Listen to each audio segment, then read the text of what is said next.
Hi, I'm Dave Scott. I get lots of questions here at my office, and I just recently received one from Leo. Leo, your question, if I can paraphrase it, was that you have a smoothie in the morning, but you run out of gas about 11 a.m., and you suggested taking a bar as another food supplement. First off, I'm just going to address your smoothie. You didn't say what was in it, so I'll give you a few ideas on what you can probably boost that smoothie with. First, start off with whey protein concentrate from grass-fed cows. It's the best form of whey protein. It's very nutrient dense. It has a lot of immunoglobulins or antibodies in the protein itself, and it's the best form. It's not heated like the whey protein fractionized protein that's available on the market. The second thing is add coconut milk. I'm a big fan of coconut milk. Put a little bit of coconut milk in it. If you like yogurt, put a Greek yogurt. It's a little bit higher in protein. And add 1 or 2 forms of nuts. Almonds and walnuts are great. Macadamia nuts, pecans, Brazil nuts. So put a pretty hearty handful of those nuts in your shake.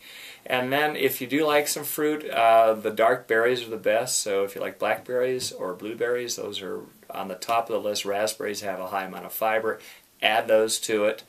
And then blend that thing up. And you can make those pretty hearty, so you can get anywhere between about 300 to 800 calories depending on your smoothie size.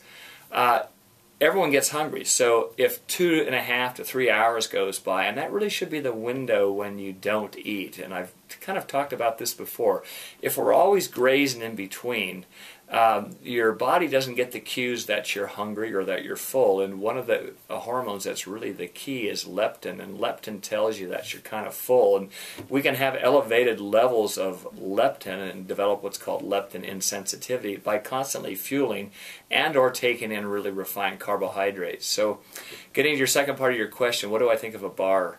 I would avoid the bar. I think that you want to try to gravitate to food sources. And again, I'm a big fan of having nuts or seeds. You can take a small baggie to work or put it in your gym bag and have 1 or 2 of those handfuls or feedings late morning, and then mid-afternoon is a good time. And I mix my nuts up. I have almonds, walnuts, macadamia nuts, Brazil nuts, pecans, hazelnuts. I'll put them in there. Sometimes I'll add chia seeds. There's other great seeds that you can have out there as well, and now you've got a really nutrient-dense form of food, and you may want to add a piece of fruit with that as well.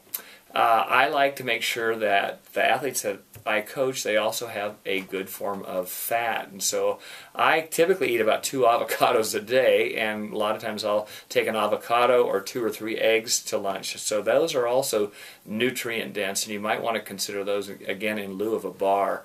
So why don't you tell me, Leo, what you have in that shake? Send it to me, and I'll kind of critique it a little bit more, but hopefully that'll give you a few ideas. All the best.